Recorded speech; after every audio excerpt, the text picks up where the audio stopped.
This is Special Session. I'm your host, Brian Schott, and a lot has happened this week in the world of Utah politics. Even though the legislature has adjourned, Utah's pride flag ban could cost the state hundreds of millions of dollars in revenue. Lawmakers pigged out on freebies during the 2025 session. There was a very, very sneaky move that guts government transparency here in the state. I'll tell you about that. And we'll talk about how Utah's going all in on the Make America Healthy movement. Also on the show, my guest this week is Austin Archer. You may have run across him on social media. He's an actor and a writer who grew up here in Utah, and he's become quite famous on social media. I follow him on TikTok. He's on pretty much every platform, and he does a lot of left-leaning political commentary and satire. We had a great conversation about his approach to political satire, his portrayal of Trump voters, and why conservatives and art just don't mix. That's a great conversation. I'll have that for you in a little bit. But first, let's get into the big news from this last week.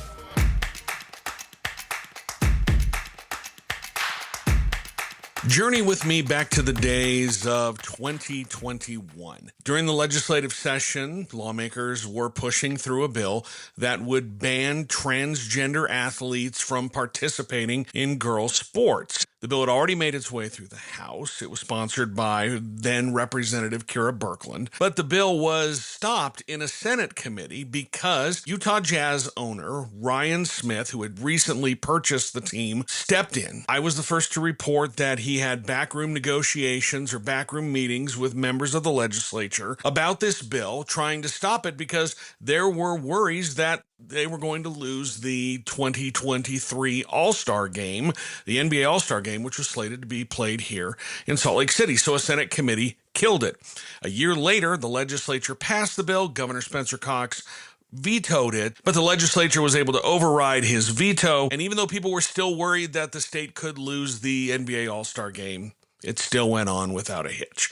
We're having a similar argument right now here in Salt Lake City. If you remember, the legislature passed HB 77, which was Representative Trevor Lee's bill to ban the display of pride flags. Well, to ban the display of non-approved flags in government buildings. Really, it's a ban on pride flags. The bill only allows for the display of certain flags that are approved on a list. The United States flag, getting rid of political flags. And there is a report this week from Deadline that the Sundance Film Festival could leave Utah because of that ban. Sundance's contract with the state is up in 2026, and there are 3 finalists to host the film festival once that contract is up. Utah, obviously, was a Salt Lake City and Park City bid, Boulder, Colorado, and in Cincinnati. Those are the 3 finalists to host the festival. And Utah has long been considered the favorite. This is where it started. This is its home. Utah is synonymous with Sundance.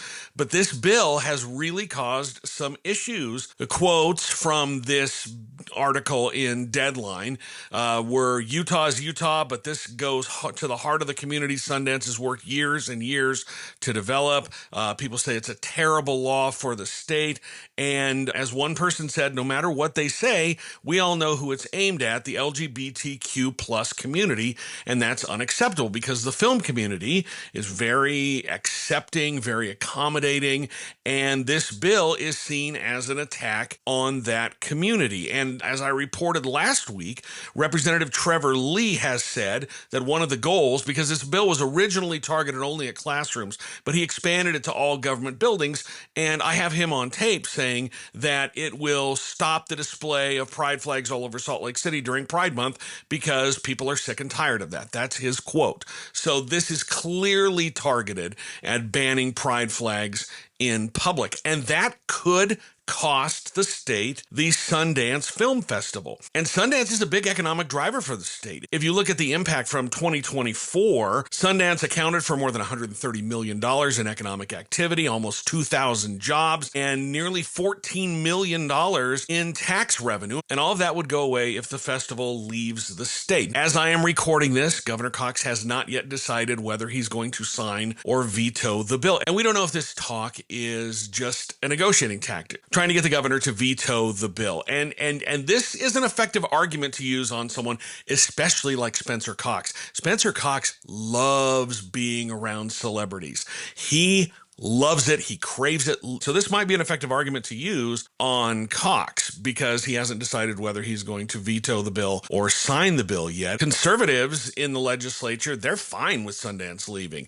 Senator Dan McKay posted on social media. He says Sundance promotes all. Senator Dan McKay posted on social media that Sundance promotes pornography, alternative lifestyles, and anti-LDS themes. He went on to say that Sundance does not fit in Utah anymore, and that was amplified by a number of other conservative voices. So Republicans, at least some segment of Republicans, are fine with Sundance packing up and leaving. So I don't know how this is going to play out. And maybe the view that Sundance needs to go is informed by what happened with the 2023 NBA All-Star Game.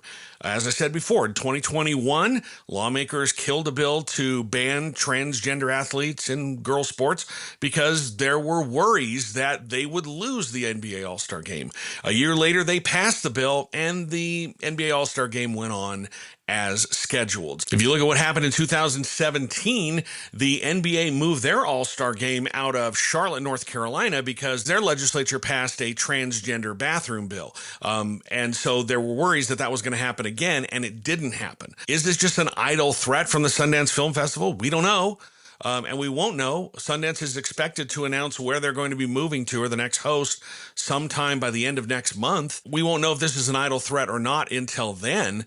But it looks like this is a risk that some lawmakers are willing to take. And I would be fascinated to see how that showdown with the legislature would play out. The bill did pass with a veto-proof majority in both the House and the Senate, so you could reasonably suspect that there would be a very good chance that that veto would be overridden. And maybe that's the play that Cox does, where he gets to wash his hands and say, I tried, but the legislature wanted this. Maybe that would give him permission to do this and keep his hands clean if Sundance decides to leave. But we'll find out whether Sundance is going to stay in Utah or move elsewhere sometime next month.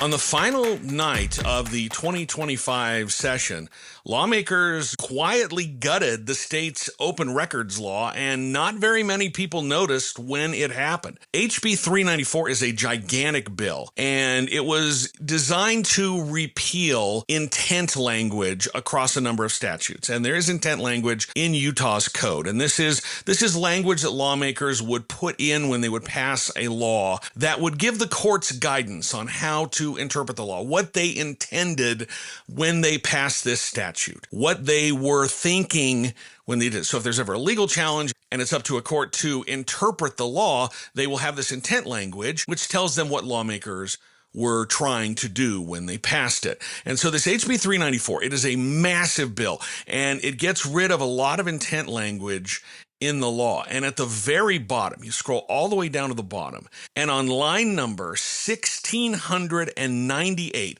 1,701 lines. So this is fourth from the bottom. It repeals section 63G-2-102. That's the only place in this bill that it's really referenced that it's going to repeal that entire section. So one could be forgiven if they missed it. If you look at what 63G-2-102 says, it's legislative intent around Utah's open records law, the Government Records and Access Management Act, or GRAMA. And this is legislative intent lawmakers stuck in the bill to let everyone know what they were thinking. So this is the language that is going to be slashed out of Utah's code if Governor Cox signs this bill. Here's what it says. In enacting this act, the legislature recognizes two constitutional rights: the public's right of access to information concerning the conduct of the public's business, and the right of privacy in relation to personal data gathered by governmental entities. That's pretty darn clear right there.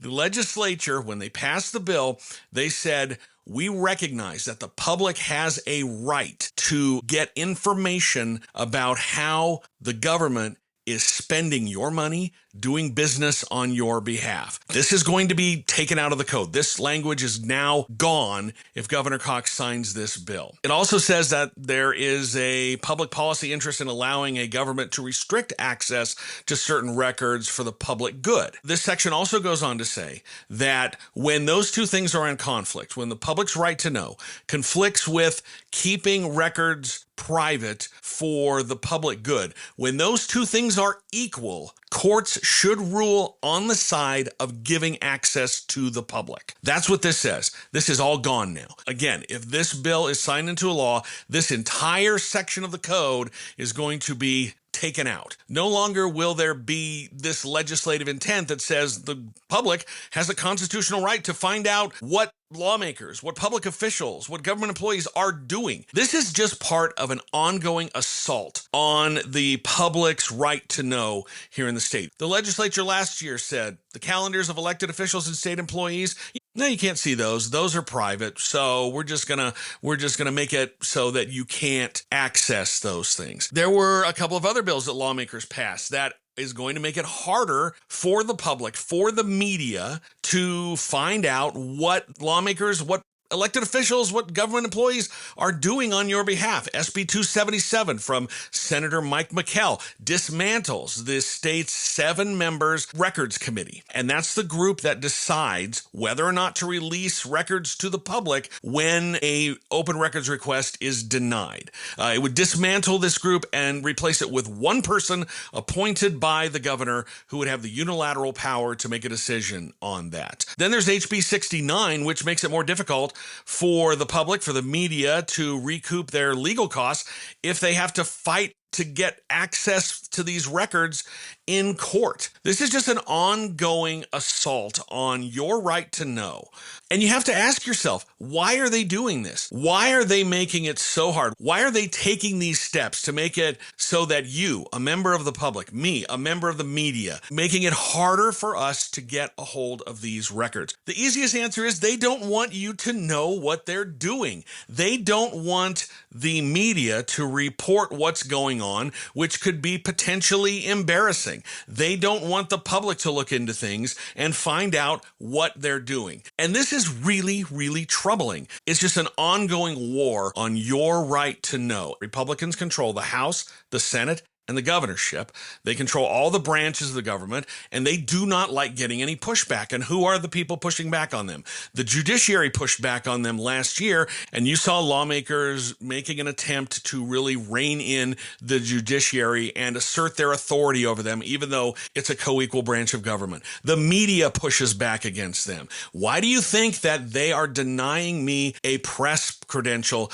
to cover them? I was locked out of asking questions of the Senate President and the House Speaker for the entire session. We are currently in court right now deciding whether or not they violated my First Amendment rights with this. Oh, and by the way, State Senator Nate Bluen pointed out on social media that lawmakers have hired an outside law firm from Washington, D.C. that is charging $700 an hour to defend against my lawsuits seeking access as a member of the media. We're in the process of scheduling sworn depositions. That's going to cost you, the taxpayer, tens of thousands of dollars, which lawmakers apparently think is an acceptable cost to shut me out. And the Utah Education Association pushed back against them, fighting the Amendment A, which would have changed the way that schools are funded in the state, and suing to stop the private school vouchers program, the Utah Fits All Scholarship. So what did they do? They passed HB 267, which takes away the collective bargaining rights of public employees, which not only hurts the teachers union, but it also hurts firefighters and police officers. And so there's now an attempt to try and overturn that at the ballot box. They're starting to collect signatures for a referendum. So you can see that any pushback against the legislature gets you punished. The easiest explanation is that they don't want to face tough questions and they don't want you finding out what they're doing.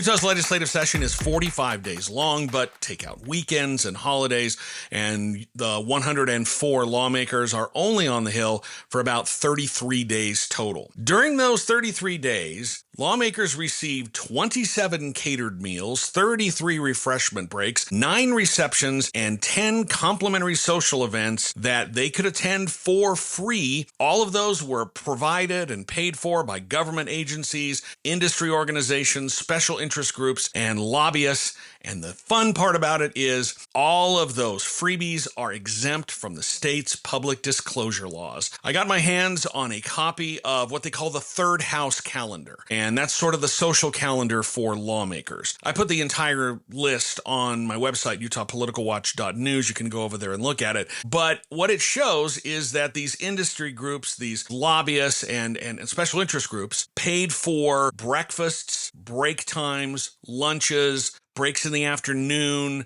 Some of them held receptions, some of them held catered dinners, and some of them were social events like a freebie at the museum at Thanksgiving Point, or Discovery Gateway, or the Gallivan Center, Clark Planetarium. One lobbying group paid for dinner and a movie. Lawmakers went up to the Center Point Theater and saw a show and had dinner up there. And all of that was free. These groups don't have to disclose how much they paid for these events as long as they issue a blanket invitation to all lawmakers. And that's the way they get around it. So every lawmaker can come, and that's how they get FaceTime with these lawmakers who decide to show up. If you're up at the Capitol, you'll see lawmakers having lunch in the rotunda. That's a catered lunch paid for by industry groups. They'll do the same thing with breakfast. Now, not everybody comes. A lot of these groups that paid for these events either had business before the legislature or were lobbying for specific legislation that they wanted lawmakers to pass. For instance, the Utah State Board of Education, who depends on the legislature to set their budget, they sponsored an afternoon break time, which are snacks right off the floor, and then they can stand there and talk with any lawmakers that come up. Southern Utah University paid for a morning break time for lawmakers. Clark Planetarium,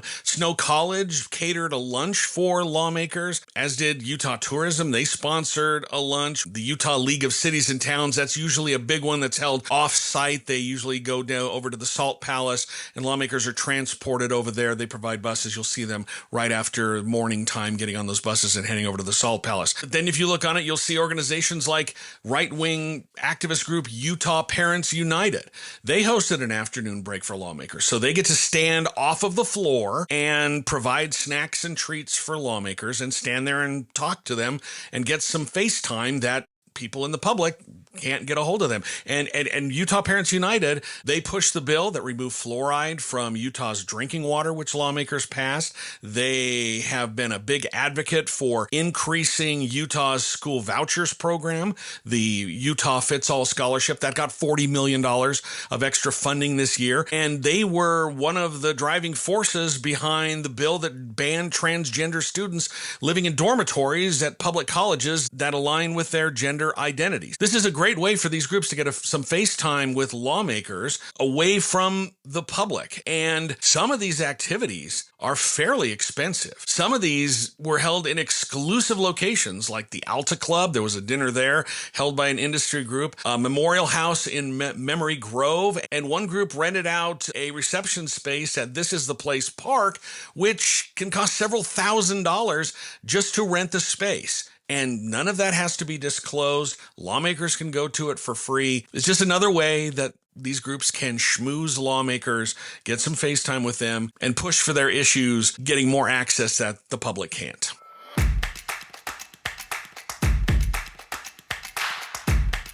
I grew up in the 1970s and 1980s, and one of the more enduring memories for me were these guys. The Cavity Creeps. We make holes and teeth. Cresty, look! Crest team, the Cavity Creeps are coming. Well, it looks like Utah is about to let the Cavity Creeps win because we are poised to become the first state to ban fluoride in drinking water. Right now, municipalities can put fluoride in their drinking water if the residents vote to do that. But the legislature passed a bill in this last session that would remove all fluoride from drinking water. Lawmakers approved that that bill, even though there was testimony from dental health experts and dentists and medical experts who came in and said this is a health benefit for people, especially those in poorer communities. But lawmakers decided to listen to activist groups like Utah Parents United and the Utah Eagle Forum. We're going to become the first state in the union to ban fluoride if Governor Spencer Cox signs that bill.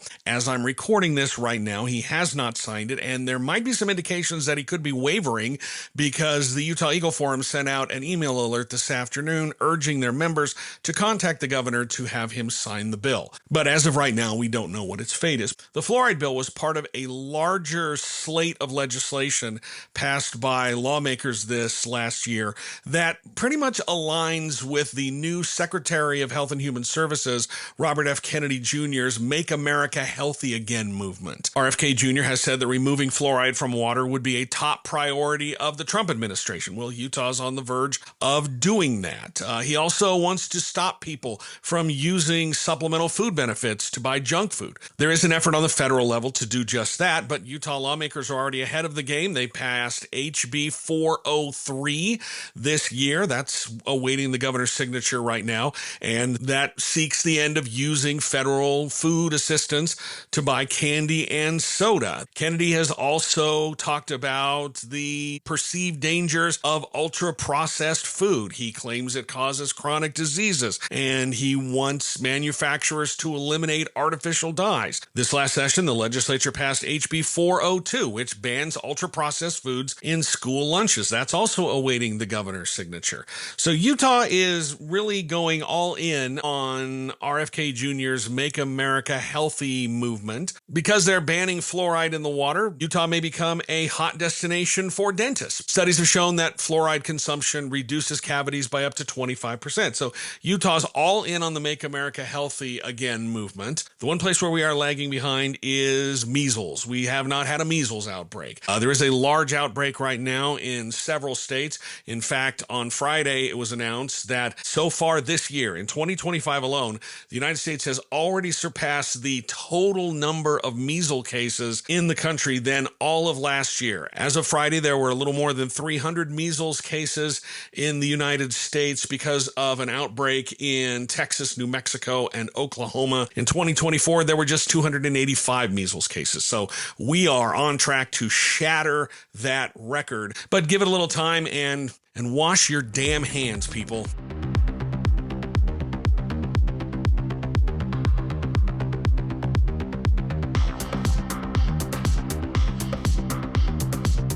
My guest this week on the show, it's something a little bit different, but trust me, I'm going somewhere with this. We're speaking with Austin Archer. He is an actor, a comedian, a musician, online content creator, a playwright. He was born here in Utah. He studied theater at Weber State University. Now, the reason I asked him to join me is he has been producing some really funny and biting political commentary on social media. Primarily TikTok is where I follow him. And I wanted to talk to him about his process, what kind of reaction he's getting, and get his thoughts on what's happening right now in American politics. So, Austin, thank you so much for taking the time to join the show. Thanks for having me, Brian. I'm excited to be here. Well, let's circle around to that afterwards and get your assessment. When you're preparing for an interview, you try to do as much research as possible. And here's a pro tip for you. When you search for the phrase Austin Archer in quotes in LexisNexis, you get a hell of a lot of articles about youth archery programs in Austin, Texas. So that complicated matters quite a bit. But I did find out that your suit size is 38 Rs. So congrats on staying fit. I don't know who said that or when that was written, but that needs to be updated because that was probably written when I was like 25 or something. Who knows? Okay. It was, I'll send you the link so you can change that. Anyway, to back up a little bit, well, first I'd like, where are my manners? Austin, how are you? How are things out in LA? How is the acting business going for you? I'm doing all right. You know, all things considered, the world's kind of in a really, really tight spot. But weirdly enough, being a person who does sociopolitical advocacy on social media, it's kind of a it's kind of, unfortunately, it's kind of a good time for business for people like me, because what I do is very wanted right now and needed. And so, I mean, it's interesting, and you know, acting's going well. I'm leaving to Georgia in a couple days to shoot a short film, and then when I get back, I got a project in LA that I'm shooting, and then I've got a screenplay that I just finished that's being developed right now, and I'm doing a handful of other things. But so, you know, business is good, but being a socio-political advocate, it's weird. It's like I've been doing this full time for 5 years, and nobody in LA ever comes up to me on the street and says anything. If I'm in Utah, or if I'm in Colorado, or if I'm in anywhere basically other than LA, people come up to me on the street and say, hi, you know, fan of your work, stuff like that. In LA, people see movie stars and TV stars on the street every single day, so nobody cares about a guy from TikTok. But lately, because of the political situation we're in, every day when I'm out, people are like, hey, keep up the good work. Like, what you're doing is really important, you know? And it's just, it's a time right now where, you know, the stuff that I do is particularly relevant and, you know, biting. Well, it is a target-rich environment right now, especially for the things that you do. One of the things that I really like about your TikTok is you produce essentially small one-act, one-person plays with two people. That's the best way that I can describe it, where you're playing both characters talking back and forth. One is usually a stereotypical Trump supporter or someone from the online right, and the costume is always like wraparound sunglasses or some sort of American flag accoutrement. What is your process for writing those right things? Here. That's those right there. It's the glasses. Yeah. What is your process for writing these skits and then filming them and editing them? I'm just curious how long it takes you to come up with these. With these videos that actually do quite well on TikTok, and I find them to provide a very interesting perspective on things. Yeah, you know, I've been making these in this style for about 10 years now. So I started out with a little comedy channel on Instagram called Me and Me Comedy, where I was doing shot, reverse shot sketches where I'm playing both characters. And I mean, it's very, very crudely edited. If you go, that account still exists. And if you go look it up, you can see some of my like earliest attempts at doing this. And I used to just, you know, kind of hold the camera out at one angle and then hold it out at another angle. And I would do each part of the conversation that way, and they're very crudely edited and not very smooth or anything like that. And I've definitely gotten better at it over the last 10 years. I didn't get an audience until about 5 years ago, and I didn't really kind of smooth out the process of my writing and editing till probably like 3 years ago. But now I've got it down to kind of a science, and it's nice for me operating in this form because I'm a writer as well. And it's a great opportunity to like sit down and write a little mini script, as you said, like a little mini play, a little scene. And I've written for those two characters for so long now that the scripts kind of come out fairly easily, but also it's always got to be topical about what we're talking about in the current, you know, cultural conversation. But also, like, as far as writing the conservative character, I've adopted this practice of trying as best I can to write their lines as almost word for word quotes from things that actual conservatives have said to me, either in my comments or in my DMs, or that like prominent conservatives have said on Twitter that week. You know, if it like Marjorie Taylor Greene tweeted something particularly crazy, I'll put that word for word almost into the script. And I do that because I get accused of straw manning a lot with these sketches. People will be like, oh, well, you're misrepresenting conservative America. You're making them look less intelligent than they are. And I'm like, I'm writing these characters with almost word for word quotations from what real conservatives say to me regularly.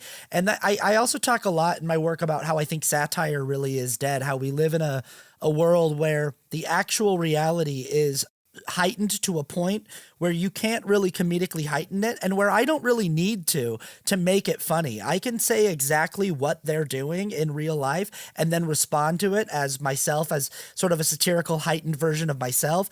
And the comedy's already there, which is equal parts, you know, entertaining and funny, and also very depressing.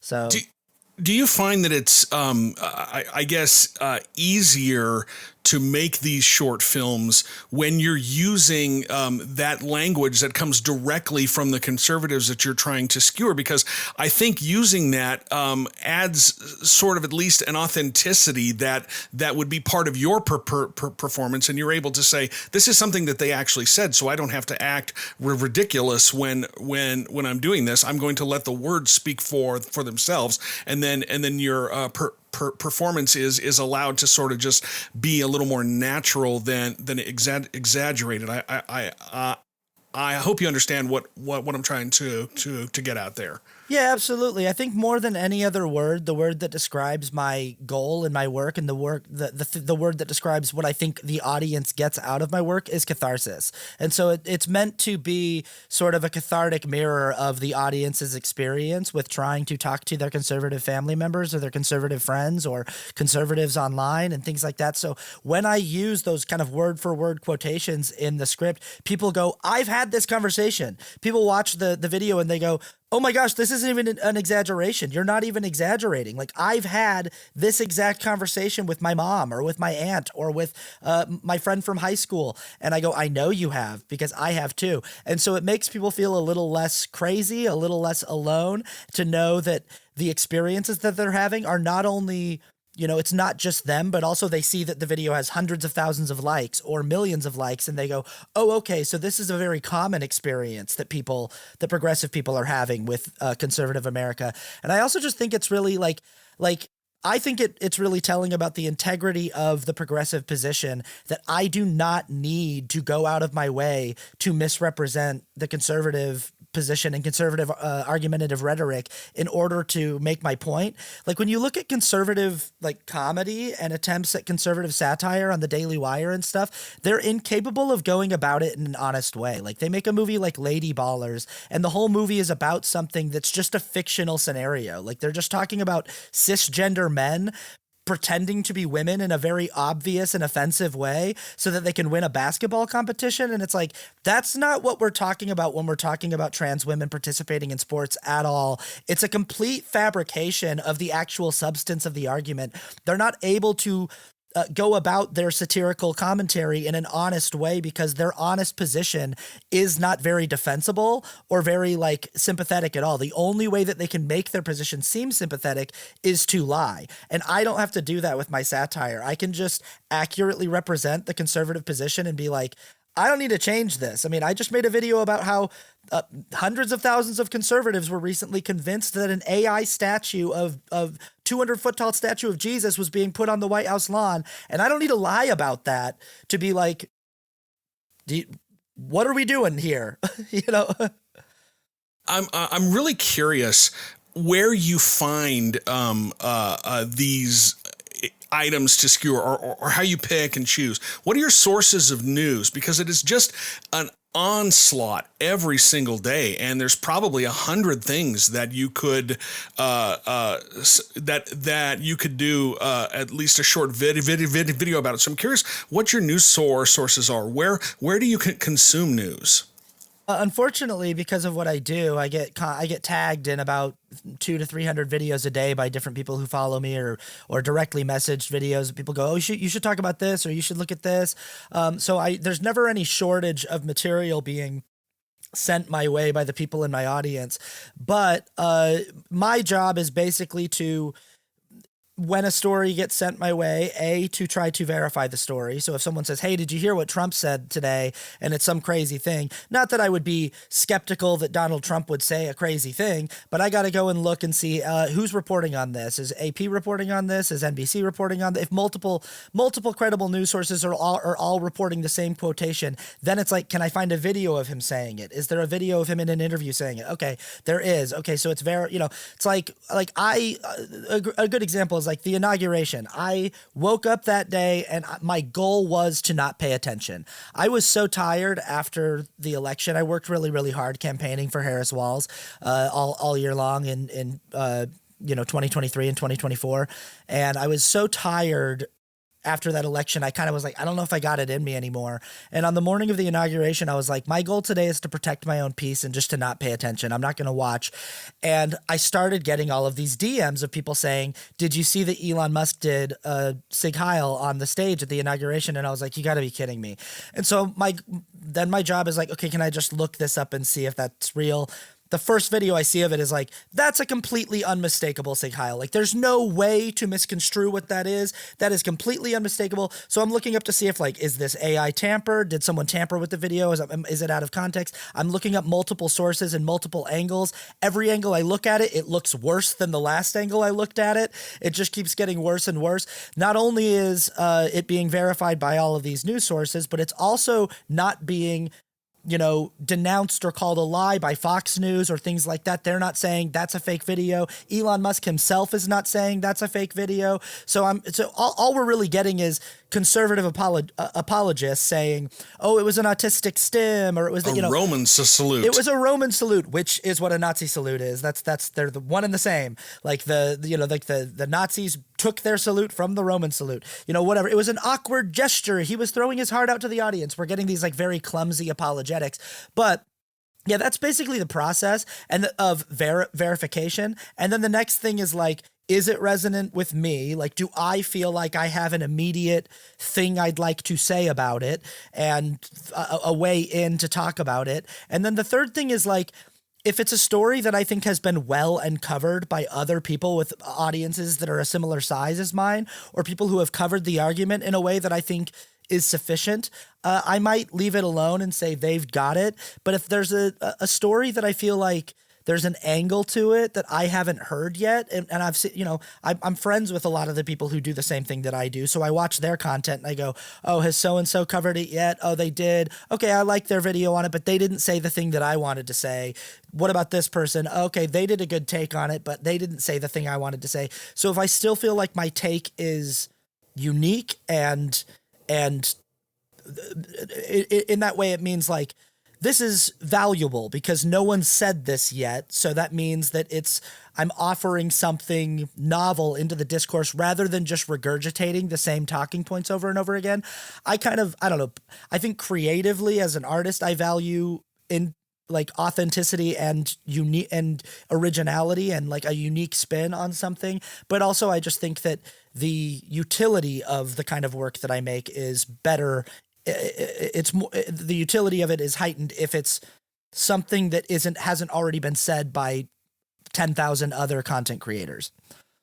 Well, that makes perfect sense. I'm curious if you find it frustrating, because you brought up the apologist for Elon Musk and his Nazi salute that they say wasn't exactly that. Do you find it frustrating when people on the right, the people that you are trying to skewer, can find an excuse for almost anything? They can explain away almost anything. Shame is no longer a negative thing in our political discourse, because you can point out that people are being hypocritical, and other people are like, well, I don't care because he's on my team.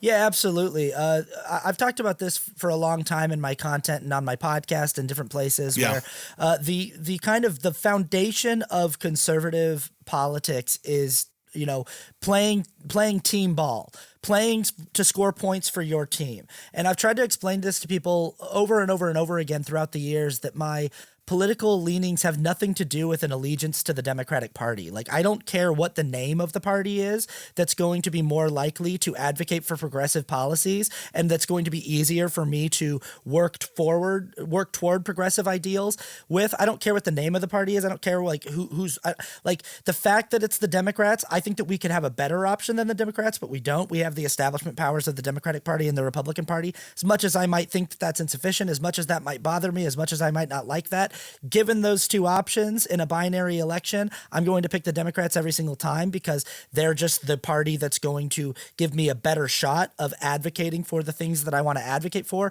But it has nothing to do with like me trying to score points for the Democrats against conservatives. And conservatives they're like I said earlier, like they can't do satire in good faith, and they also can't argue in good faith. They can't say, here's why I don't want immigrants to be allowed into the country? Because the honest answer is people who don't look like me, who have a culture that's different from mine, make me uncomfortable. The honest answer is I'm racist and xenophobic, and people can't be that blunt. And it's weird because I'm like, hey, your grandparents were that blunt about it. Your great grandparents were that blunt about it. What happened to you that you got so scared and so soft? And what I think happened is that the majority of culture started making them feel less comfortable about being open about those opinions. So they started having to resort to all of these bad faith, disingenuous tactics like obfuscating what their actual motives are and constantly framing the arguments in bad faith ways. And really what it comes down to is like,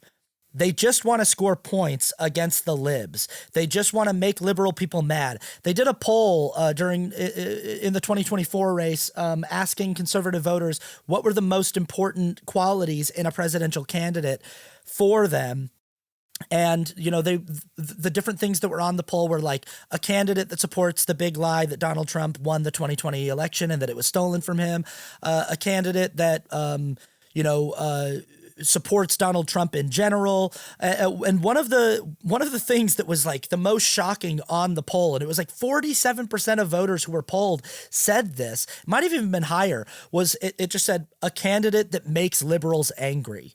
And I was like, that's just a shock. I can't imagine saying I want to vote for Kamala Harris because she makes conservatives angry. I mean, I guess maybe that's a bonus that I know that they're misogynistic and racist and that they would hate having a black woman as their president, but that's not at all. I mean, on the list of reasons why I wanted Kamala Harris to be president over Donald Trump, that doesn't even break the top 50 reasons. I feel like all of my reasons are so much more rooted in an honest assessment of my personal values instead of just scoring points against people that bother me. And I don't know. I also have a lot more honest ways of going about scoring points against conservatives, which is just basically honestly depicting their actual beliefs and pointing at them and saying, you're a bigot because of these reasons. And that's an easy way to score points. All they can do is kind of go like, you like pronouns. And I'm like, yeah, you don't know what pronouns are. Like you say, I like pronouns. And when you say that, I don't think you know what a pronoun is, because a pronoun is just a basic participle of the human language. Like they think it's like some weird woke liberal thing. And so more to your question, this ability that they have to spin anything, to that there's no integrity, there's no commitment to a position. Once that position has been refuted or debunked, they will happily move the goalpost to something else. A great example is like how many people during the 2024 election said that they were voting for Donald Trump because of the economy, that their number one thing they cared about was the price of groceries, the price of eggs, that they would even say out loud, I don't even really like the man. I think that the man is kind of vile and kind of like, I don't like the things that he says, but I got to look out for my family and I've got to make sure that I've got cheaper groceries for my family. I got to look out for my bottom line. The second he was elected and he said, I can't actually fix the economy and I have no plans to, they shifted their goalpost right away from that to being like, yeah, we don't care about that. We're just happy that we're going to find some fraud with Doge and that we're going to rename the Gulf of Mexico. And it's like, there's no commitment to what they've said they actually care about, because they don't actually care about anything other than just making people like me upset. And they are very good at that, to their credit.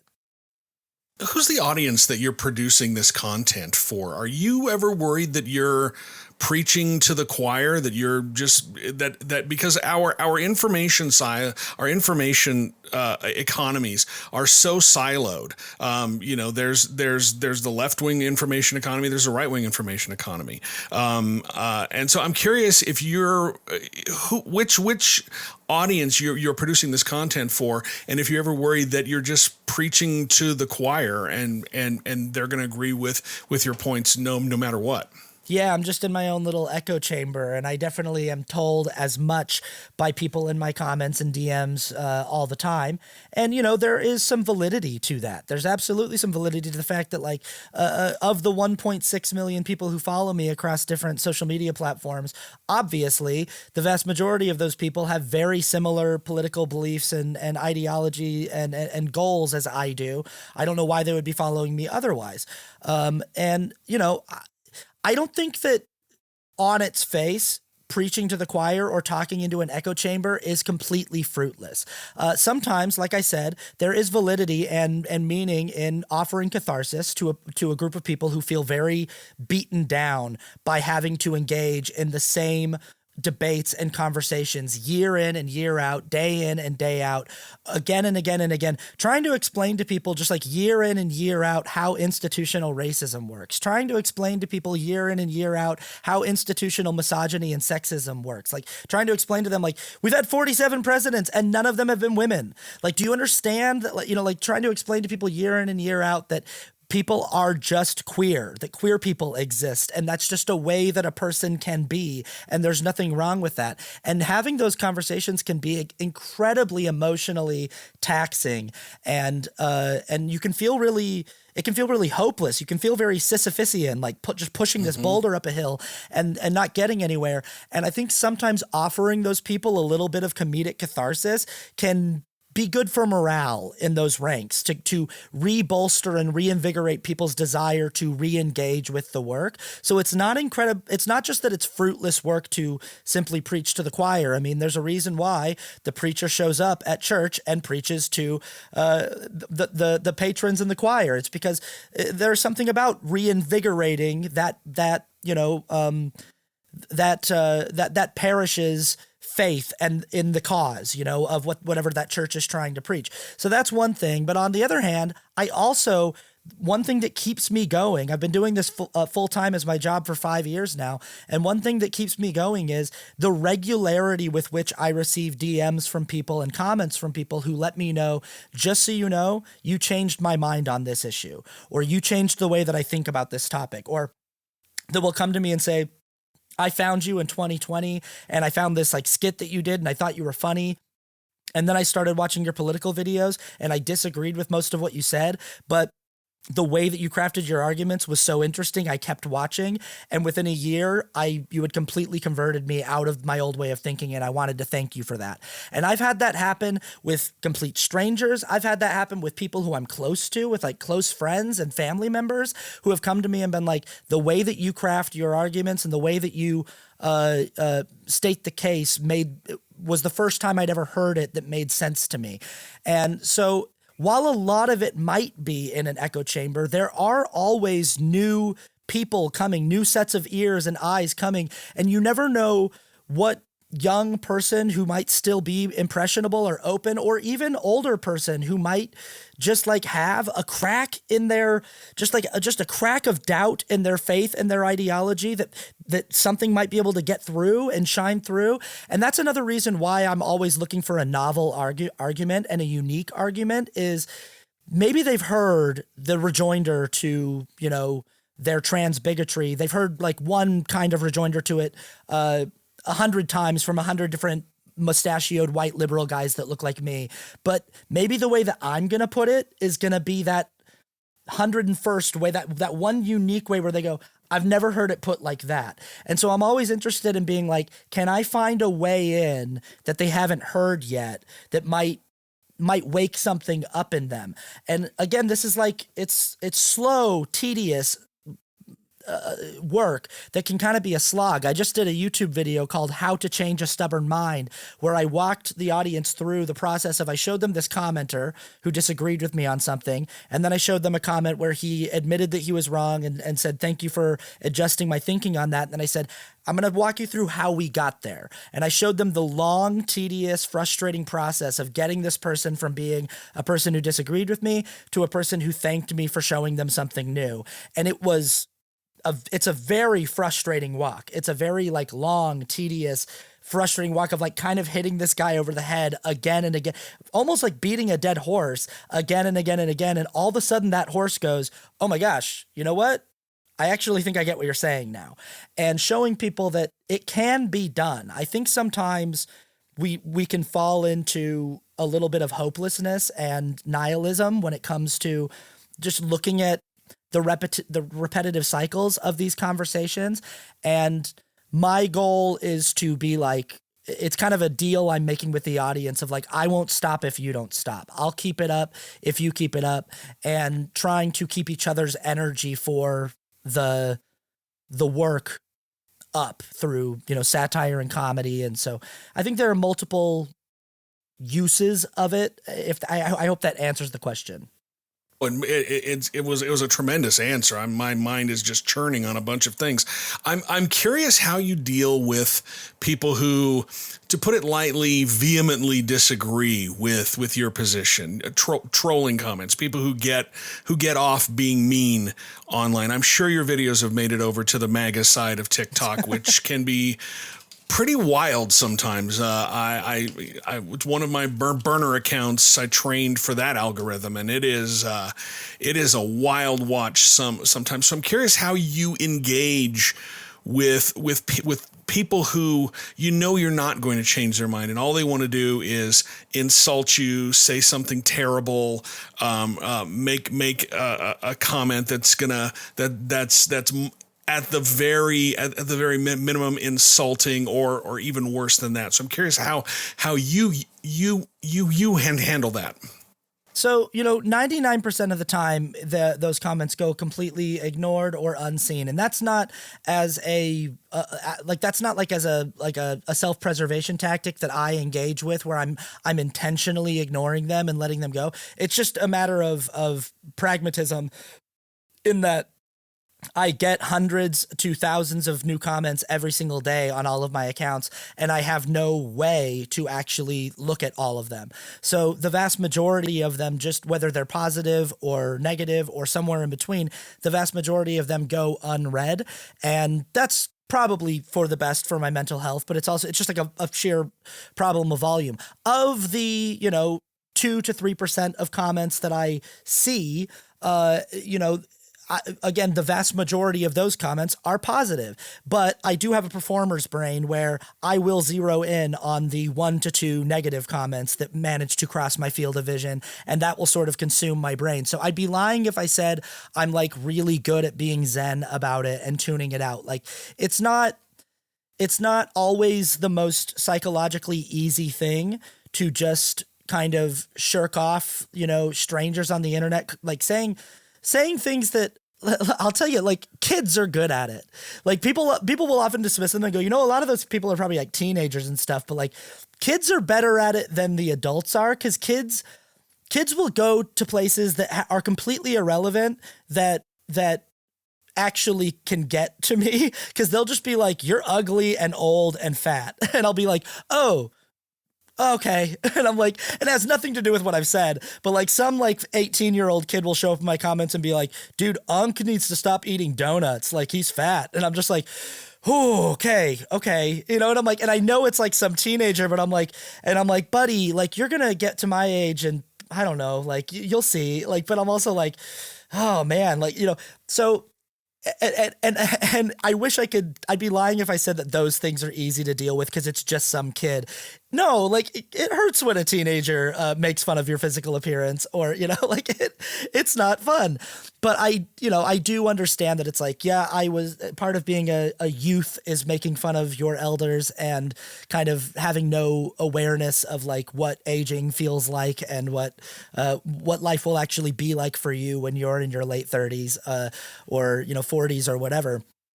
But of the people who are like my peers in age who try to come after me, like the conservatives who really vehemently disagree with me and who really dislike me, I don't feel very threatened by these people. They're not good at what they try to do. That's one thing about, again, going back to this whole thing of like conservative satire and comedy, the reason why it's so bad is because they can't go about it honestly, and there's very little originality to it. And also, like, just sorry to paint with a broad brush here, but it's a big theme in my work. The intelligence overall level just seems to be lower. So like the creativity of the insults is just so basic. They all say the same, like 5 or 6 things. It's just sort of like calling me a beta or calling me a soy boy or something like that. And like, I have a whole song about how I'm a soy boy and how I'm like a beta liberal cuck and stuff like that. And like, I don't know. Whenever I see them using one of their canned insults that they use, I'm not impressed or scared or intimidated. It's it's actually kind of like sad. It's just sort of like, man, it's crazy that in all the time that you've been going around being a conservative comment troll, you've never like invented some new insults for your own. And I like to shine a spotlight on them. A lot of people like to adopt the philosophy of don't feed the trolls, ignore them.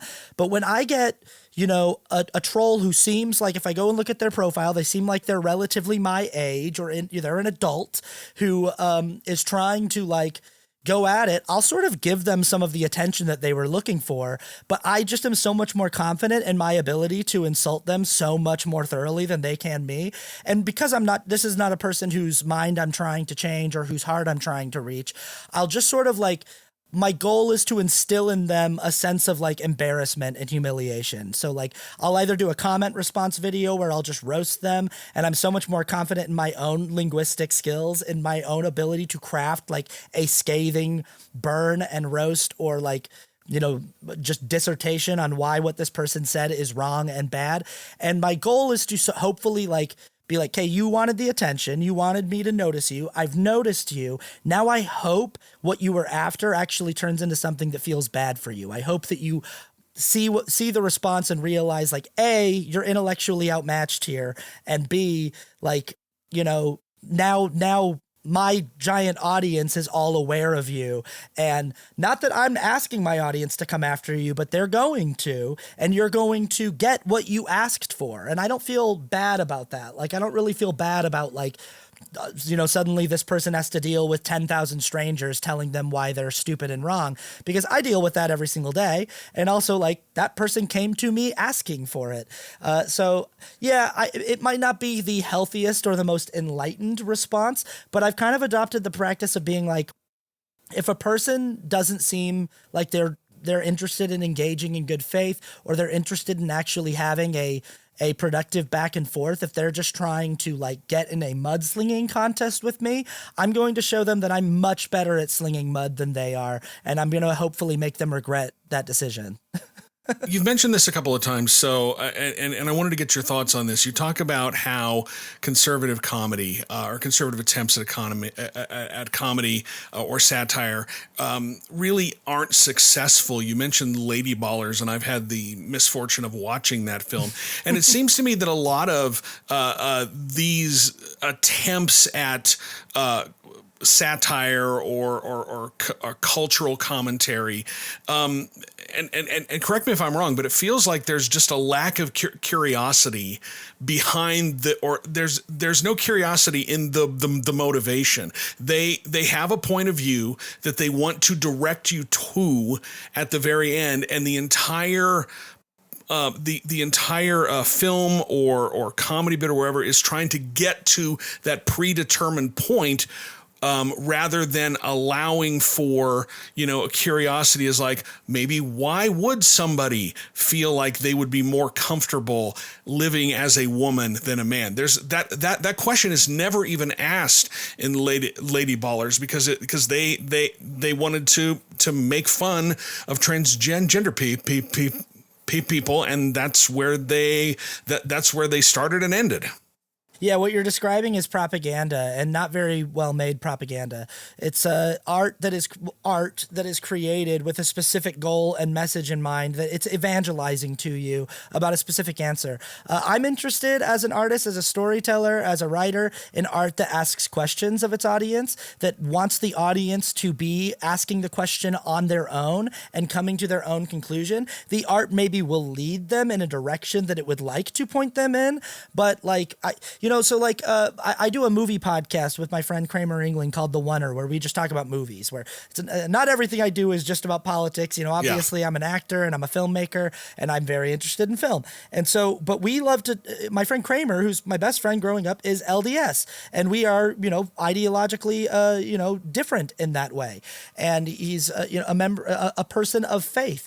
And, my whole family is LDS. You know, I know what it's like to hold space with people who I'm ideologically on the other side of. But we love talking about movies about faith that don't evangelize, because movies that you find on Clean Flicks and stuff like that, like God's Not Dead and stuff, the reason why they're not good films is because of exactly what you just said. They have a specific conclusion that they are trying to proselytize, and sell to the audience, and that conclusion is foregone before the script even gets written. So, it's like the point of God's Not Dead is to be like, atheists are wrong and bad people, and all atheists secretly believe in God. And that's the message of the movie, and we're going to prove it in this movie. Whereas a movie like, Signs by M. Night Shyamalan is a movie about a man who loses his faith because his wife dies, and it's the story of how he comes back to his faith. But the movie is not trying to sell you on any particular church or any particular dogma or any particular, religion necessarily. It's just saying, like, this is a story of how one man went from losing his faith in things, in some kind of sense or purpose to life and to the world, and went back to regaining it. And it's a story that asks questions about, like, the utility of doubt. Conclave, that's nominated for a bunch of Oscars right now, is a movie that deals heavily in the gray space between faith and doubt, and the problem of certainty with people of faith, that people are certain about the fact that there are things that are rigid and unmovable, like the gender binary, that there are things like God made men and women, and that is certain. Well, then why do intersex people exist? What is that? Because that is a biological anomaly, and if you are certain that your God only intended for people to be male and female, then why do intersex people exist? You might not accept the validity of a trans identity. You cannot deny the literal existence of intersex people. And so, but I'm very interested in movies like this, because Conclave is not telling us we should all go join the Catholic Church. And here's why. Conclave is a movie about faith that is not anti-faith, but it's talking about how faith is best served when people of faith allow space for nuance and for doubt. It's a movie that asks questions of its audience instead of trying to lead them to a conclusion. And so the problem with Lady Ballers, I don't know if you know this great story about Lady Ballers, but originally they wanted it to be a documentary. Similar to Matt Walsh's documentary, What is a Woman? And they wanted to make a documentary where they were going to have a bunch of cisgender men pretend to be women and enter into like a sports competition. And they found out they couldn't do that. They found out that that actually to be a transgender woman who participates in sports, there's a rigorous amount of criteria that you need to meet in order to be able to compete.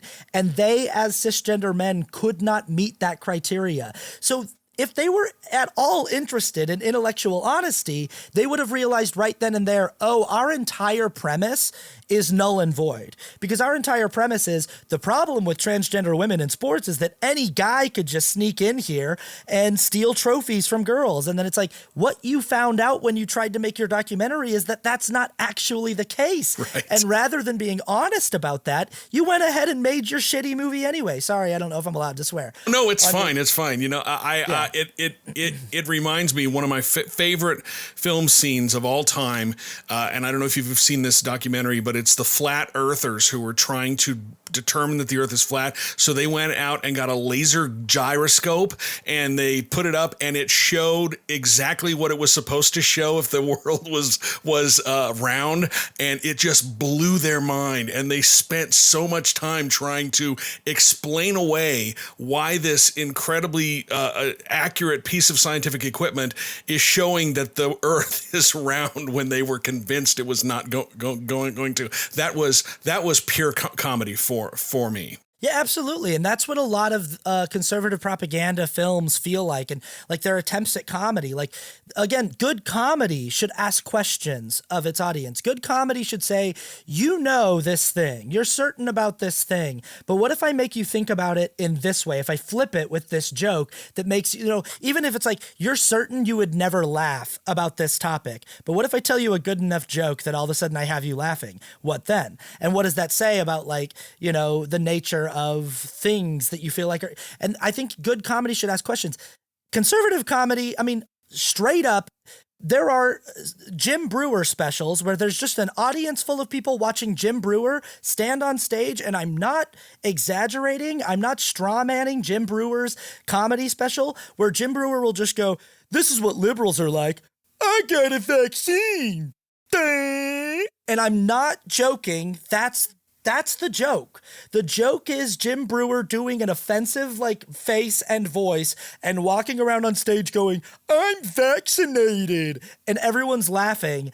And there's no joke. Like there's no interesting commentary being made. It's just like and I don't even think that the people in the audience are laughing honestly. I think that they make themselves laugh so that they can score points against the liberals of being like, ha ha ha, liberals, look at us all laughing at you, ha ha ha ha ha. And I think anyone who watches Lady Ballers or who watches What is a Woman doesn't actually think it's funny or interesting. They just feel like they're scoring points in the culture war because they're just lapping up the propaganda. But it's not interesting art that actually makes you go, huh, interesting questions on display there in that film, you know?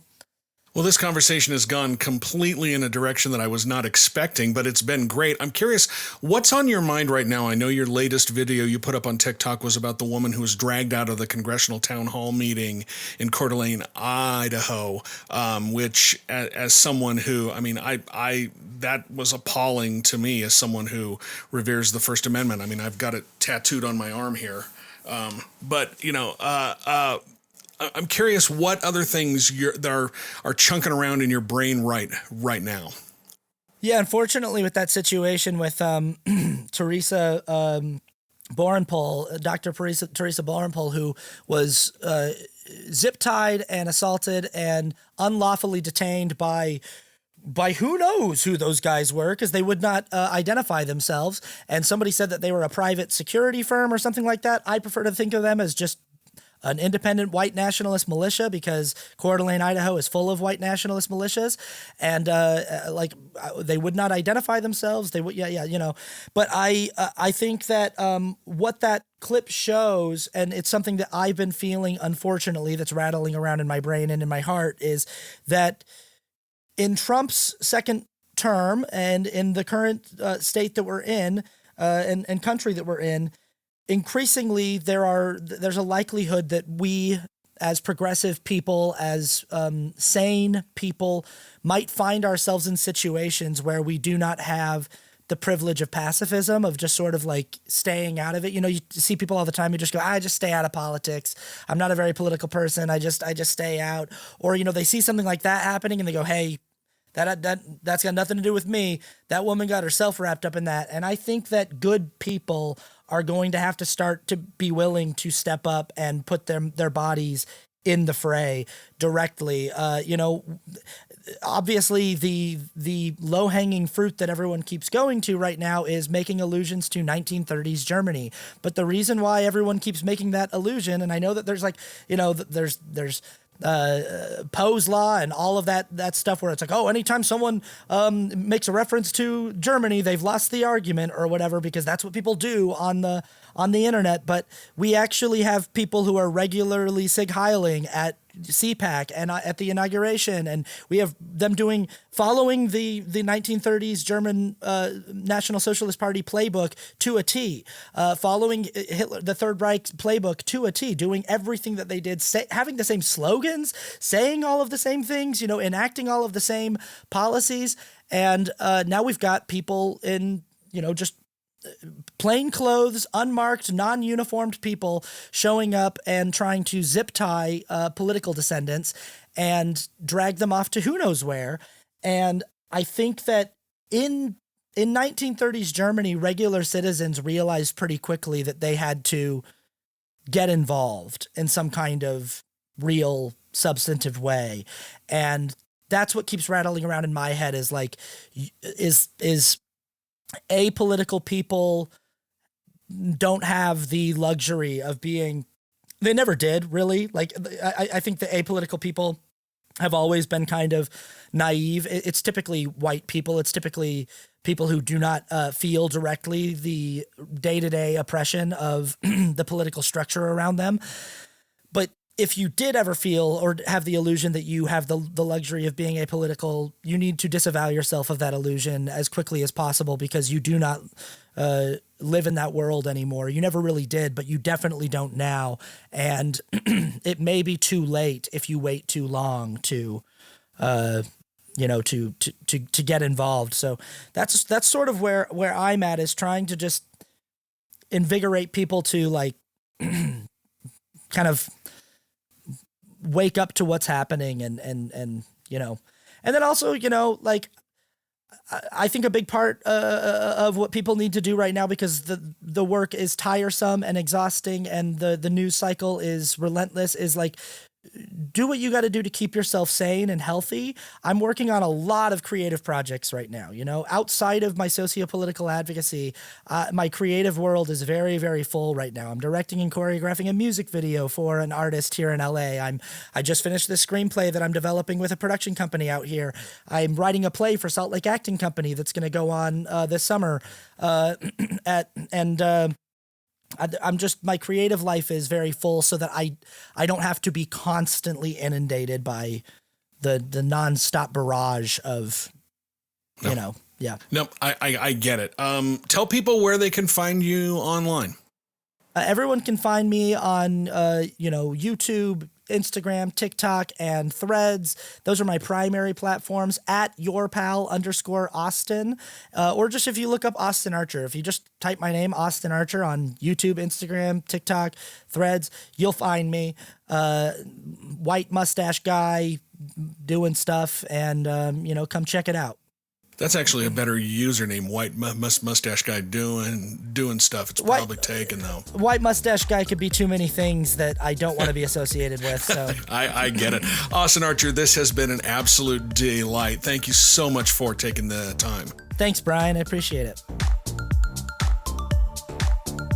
Before we wrap it up for the week, here's some shameless plugs. I'd like to remind you to subscribe to this podcast and leave us a rating and review if you haven't yet already. That helps more listeners find the show. And if you want more of my content, sign up for my newsletter. Just go to utahpoliticalwatch.news. It's free, but you can become a paying subscriber for as little as $5 a month. And that's what makes this podcast possible. I'm an independent journalist. I spend a lot of time working on my journalism, bringing you stories that you're not going to read anywhere else. But that takes time, money, and resources, and that's why I'm relying on the people who are consuming my content to help me produce more of it. I can't do this for free. I rely on subscribers to keep doing what I'm doing. We won't have to worry about this content going away, my journalism going away, if some billionaire hedge fund oligarch decides that they want to stop funding this. That's why I rely on you. And that also makes you my boss. So go to utahpoliticalwatch.news and consider